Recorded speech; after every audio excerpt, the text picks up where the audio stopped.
नमस्कार, मेरा नाम है डॉक्टर पुरु धमन और आज इस वीडियो में हम बात करने वाले हैं किडनी फंक्शंस के बारे में और जानेंगे कि किडनी हमारी बॉडी में कौन कौन से काम करती है। किडनी के बारे में अक्सर लोगों को ये पता होता है कि किडनी यूरिन बनाने का काम करती है, कि बॉडी में जितना भी एक्स्ट्रा पानी है उसको निकालने का काम हमारी किडनी करती है।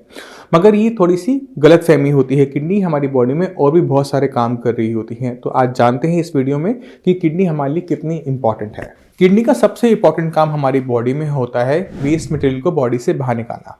यानी हम जो भी खाते हैं पीते हैं, हमारी बॉडी जब काम करती है, एनर्जी में कन्वर्ट करती है, तो कुछ ना कुछ टॉक्सिक मटेरियल बॉडी हर टाइम बनाती रहती है। जैसे हमारे घर में अब हम खाना बनाते हैं तो क्या होता है कि खाना जब हम बना रहे हैं, सब्जियां काटते हैं, तो कुछ ना कुछ वेस्ट मटेरियल निकलता है। इसी तरह से जब बॉडी कुछ भी काम करती है तो थोड़ा थोड़ा वेस्ट मटेरियल हमारी बॉडी में भी बनता रहता है। इसको बॉडी से बाहर कैसे निकाला जाए?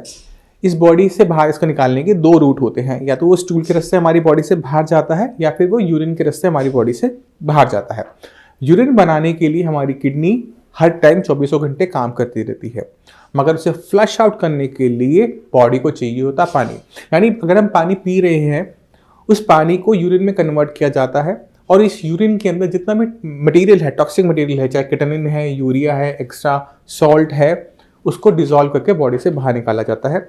एक तरीके से किडनी बॉडी की फ्लशिंग कर रही होती है टॉक्सिक मटेरियल से। यानी किडनी का सबसे इंपॉर्टेंट काम क्या हुआ कि बॉडी में जितना टॉक्सिक मटेरियल निकल रहा है उसको बॉडी से बाहर करना। किडनी का दूसरा सबसे इंपॉर्टेंट काम होता है बॉडी के अंदर पानी की मात्रा को कंट्रोल करना।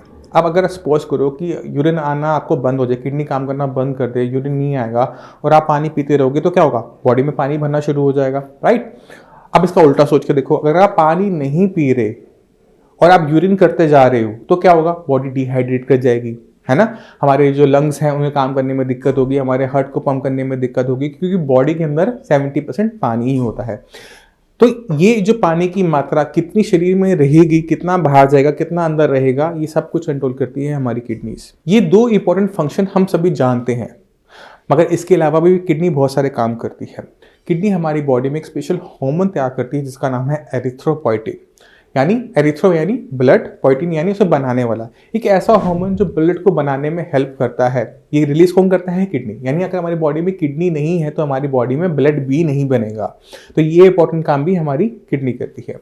इसके अलावा विटामिन डी, जब हम धूप में खड़े होते हैं, धूप ले रहे होते हैं, हमें लगता है कि विटामिन डी हमारी बॉडी में जा रहा है, हमारी बॉडी उसे यूज़ कर लेगी, बट उसे यूज़ तब कर पाती है जब किडनी उसे यूज़ करने लायक बनाती है। यानी हमारी बॉडी में गया हुआ विटामिन डी, चाहे वो धूप से जाए, चाहे वो खाने से जाए, चाहे वो मेडिसिन से जाए, उसे एक्टिवेट करना, उसे काम करने लायक बनाना, ये काम भी हमारी किडनी करती है। यानी अगर हमारी किडनी नहीं होगी, काम नहीं करेगी, तो विटामिन डी की डेफिशिएंसी हमारी बॉडी में देखने को मिलेगी। हमारी हड्डियां कमज़ोर होनी शुरू हो जाएंगी, हमारी हड्डियां मुड़नी शुरू कर देंगी और हमारे शरीर में बहुत ज़्यादा दर्द बनेगा, क्योंकि हमारे शरीर में विटामिन डी तो है बट वो काम नहीं कर रहा।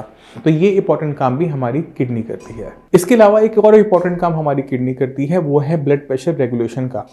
आप जब यूरिन करते हैं तो उसमें नमक निकलता है ना? हम सब जानते हैं कि हमारा जो यूरिन होता है वो सॉल्टी इन नेचर होता है। तो बॉडी में अगर नमक की मात्रा ज़्यादा बढ़नी शुरू होती है तो बीपी भी बढ़ता है। तो अब हमने जो नमक खाया है खाने में, या फिर हमने जब चिप्स खाए थे या कुछ भी अचार खाया था, चटनी खाए थे, जो उससे नमक हमारी बॉडी में गया, कितना बॉडी में रहेगा, कितना वो बॉडी से बाहर जाएगा, इस रेगुलेशन का काम भी हमारी किडनी कर रही होती है। तो हमारी बॉडी में बीपी रेगुलेशन काम भी हमारी किडनी ने किया। किडनी एक और तरीके से ब्लड को रेगुलेट करती है, वो है एडीएच से।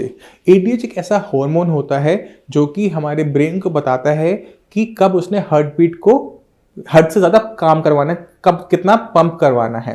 तो अगर हमारी किडनी को कभी नुकसान होता है किसी भी रीज़न से, तो हमारा बॉडी में एडीएच की सिक्रीशन बढ़ जाती है और हार्ट की पंपिंग फोर्सफुल होने की वजह से ब्लड प्रेशर हमारा इंक्रीज करना शुरू होता है। तो ये दो तरीके से किडनी हमारी बॉडी में ब्लड प्रेशर को कंट्रोल करती है। तो ये थे कुछ किडनी के नॉर्मल फंक्शन जो डेली बेसिस पे किडनी परफॉर्म करती है। अब सपोज करो कि किसी भी रीज़न से, सपोज करो आपका शुगर ज़्यादा हाई रहती है या बीपी हाई रहता है, किडनी को नुकसान हो रहा है, किडनी अंदर से डैमेज हो रही है। तो जब किडनी को डैमेज होता है तो किडनी की ये जो काम है, जो फंक्शंस हैं, वो भी डिटेरोरेट करने शुरू करते हैं और इसी वजह से हमारी बॉडी में अलग अलग टाइप के सिम्टम हमें देखने को मिलते हैं एक किडनी फेलियर पेशेंट के अंदर। अगर हमारी बॉडी के अंदर किटनिन की मात्रा बढ़ रही है, यूरिया की मात्रा बढ़ रही है, क्यों बढ़ रही है? क्योंकि किडनी ये जो वेस्ट मटेरियल है उसको बाहर नहीं निकाल पा रही, क्योंकि यूरिया बनता हमारे लीवर में है, क्रिएटिनिन बनता हमारी मसल्स में है, मगर वो साफ होने किडनी में आता था, किडनी उसे फिल्टर आउट करके यूरिन के रास्ते से बाहर करती थी, बट अब किडनी काम नहीं कर पा रही। किडनी को तो नुकसान हुआ था डायबिटीज़ और बीपी की वजह से। तो ये जो वेस्ट मटेरियल पहले बॉडी से बाहर चला जाता था, अब नहीं जा पा रहा, अब वो इकट्ठा होना शुरू हो गया। तो पहला सिम्टम क्या हमें देखने को मिलता है कि पेशेंट की क्रिएटिनिन और यूरिया की जो रिपोर्ट्स हैं वो खराब होनी शुरू हो जाती है। दूसरा हमें नुकसान क्या देखने को मिलता है कि ब्लड प्रेशर इंक्रीज बढ़ा रहता है, क्योंकि बॉडी सही तरीके से सोडियम को बाहर नहीं निकाल पाती। किडनी को जब डैमेज चल रहा होता है तो किडनी ईडीएच को सेक्रेशन ज़्यादा बढ़ा देती है, जिससे हमारे ब्रेन हमारे हार्ट को कमांड करता है कि आप थोड़ा फोर्सफुली पंप करो। तो जब किडनी डैमेज होगी तो ब्लड प्रेशर हाई के केसेस हमें ज़्यादा देखने को मिलते हैं। तो ये दूसरी दिक्कत देखने को मिलती है। अगर किडनी को डैमेज चल रहा है, बहुत ज़्यादा हो गया है, तो विटामिन डी एक्टिवेट कम होता है। विटामिन डी कम एक्टिवेट होने की वजह से क्या होता है कि हमारी हड्डियों में, हमारी मसल्स में, हमारे पूरे शरीर में कॉन्टिन्यूसली पेन बना रहता है। तो ये तीसरा सिम्टम हमें देखने को मिलता है। अब जब किडनी को डैमेज हुआ था बीपी से, शुगर से, तो किडनी ने जो हार्मोन बनाती थी, जो मैंने आपको पहले बताया था एरिथ्रोपोइटिन, उसकी सिक्रीशन कम होनी शुरू होती है। और जैसे जैसे बॉडी के अंदर एरिथ्रोपोइटिन की सिक्रीशन कम होनी शुरू होती है, तो हमारी बॉडी में हीमोग्लोबिन यानी खून कम बनना शुरू होता है और हमारी बॉडी में एनीमिया डेवलप हो जाता है। तो ये सारी दिक्कतें क्यों शुरू हुई? क्योंकि किडनी को डैमेज हुआ, क्योंकि किडनी के जो नॉर्मल फंक्शंस थे वो परफॉर्म नहीं हो पा रहे। तो अगर आपको नॉर्मल फंक्शंस पता है तो आप किडनी फेलियर के सिम्टम्स को बेटर तरीके से अंडरस्टैंड कर सकते हो। तो ये कुछ सिम्टम्स थे जिनको मैंने एक्सप्लेन करने की कोशिश की इस वीडियो में। मैं उम्मीद करता हूँ इस वीडियो से आप किडनी के फंक्शंस को समझ गए होंगे और किडनी फेलियर में जो सिम्टम आते हैं वो क्यों पैदा होते हैं इसको आप समझ गए होंगे। इसी के साथ आपसे भी समय चलने की आगे चाहूँगा। मिलते हैं अगली वीडियो में, तब तक के लिए नमस्कार।